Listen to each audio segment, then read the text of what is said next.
Welcome to turn 23 of this playthrough of Orb and Crown 0.4, and this episode is going to be a highlights episode with minimal narration, and we'll go straight to the replay. The naval battle outside the coast, along the coast of Iron Authority. The mutiner continues to be destroyed by the Andanian forces attacking it.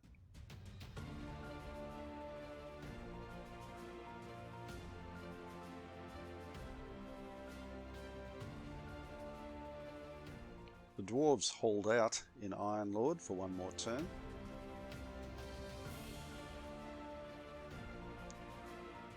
The blockade of Port Sigurd is becoming a little bit more expensive, but it continues.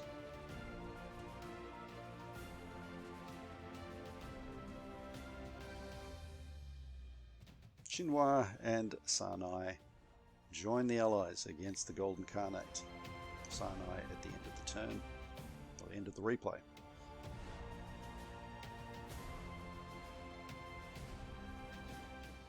The ancients continue to defend as best they can, which is not particularly well.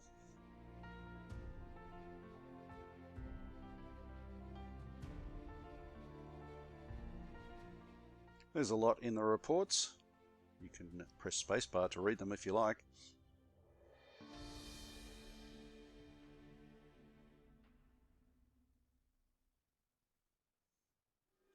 The mithril scepter, or the scepter of might, has been recovered from Draka, who stole it from Watersbend, and that is one of the three symbols of the Emerald Imperium. Tribal League gets an elite unit, which won't be used for the short term, but will be at some stage in the future. My opponent asks whether the swapping of the defeat of Draka compensates for the loss of the ancients, and the answer is probably not. They're not really linked, but both have a big effect on the allies and how they run the war.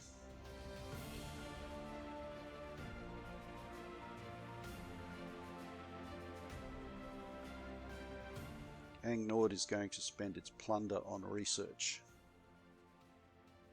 mostly in espionage, to try to catch up on the loss of research that has occurred while it's been at war with the Dreadworm.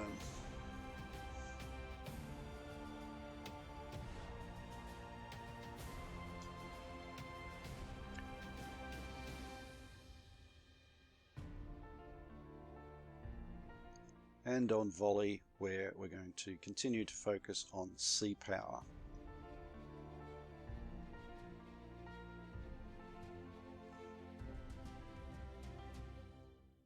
Ang Nord continues to move back towards Mittelheim, where it will be involved in attacks against the Vikings at some point.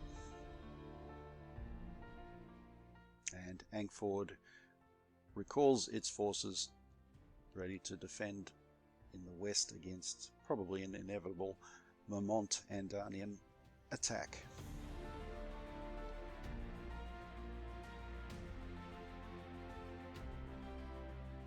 Moving the fleet, going to move them back to port so that they can be upgraded and reinforced or refitted.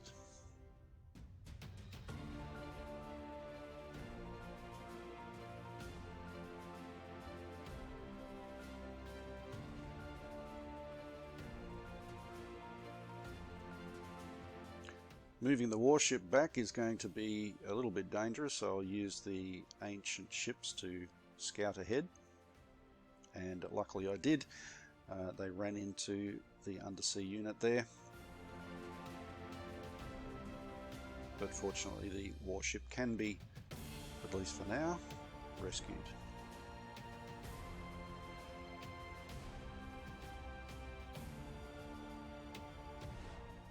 Blockade of Trondheim as well, and also doing some damage to the ships that are moored there.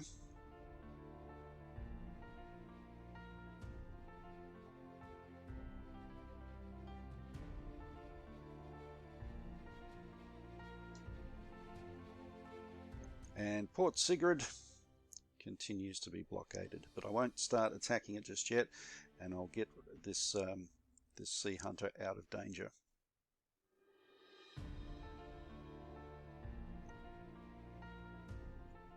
Malkan is licking its wounds, trying to recover from that mauling that it just received.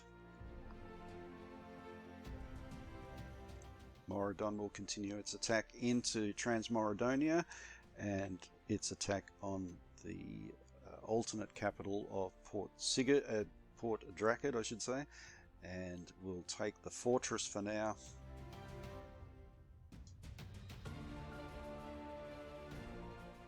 And also the mines, whilst taking a little bit of damage from the Guardians of whatever that's called. That saloon there, Agrort Saloon, that's right.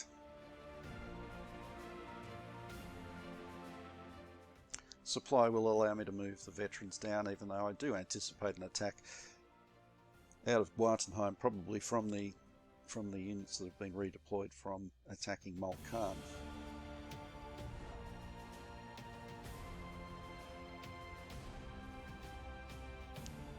Angford will also put research gold pieces into espionage for the same reasons as Angnord.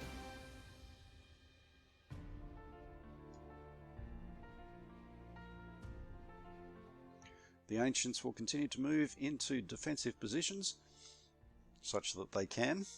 They are really being pressed hard at the moment.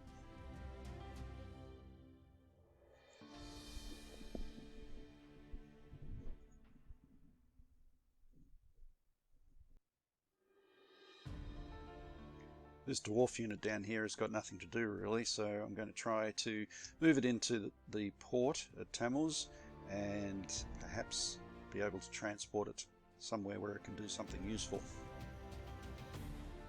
We'll see. It does cost a bit to actually do that, so I'll take that on a turn-by-turn basis.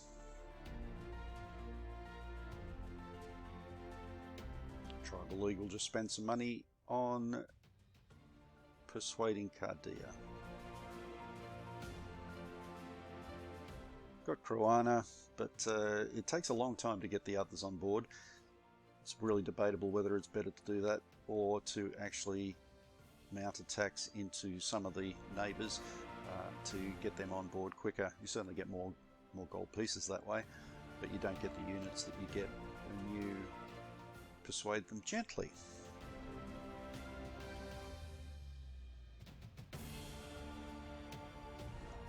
So the map, and now I've got this attack in Mutna. They're going to finish up very soon, so I just want to take out that cavalry unit before we go, basically.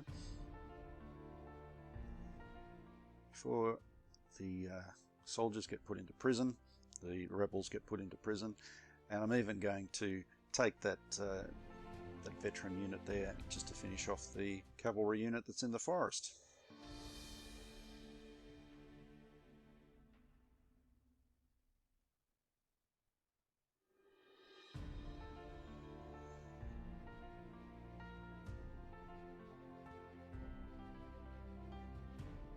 We'll continue to defend against that attack from Bofus, which will arrive on the doorstep next turn.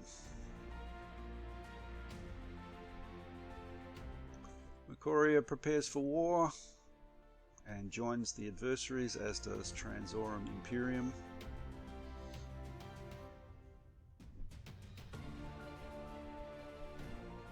Thrangren has moved in my direction a bit.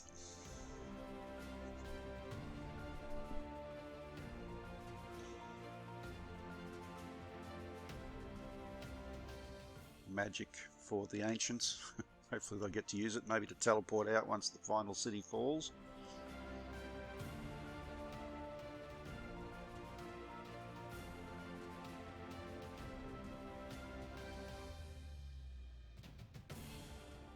The balance sheet shows that the Ancients and Malkan are in danger, and things are not looking so great. But thanks for watching, and I'll see you next time.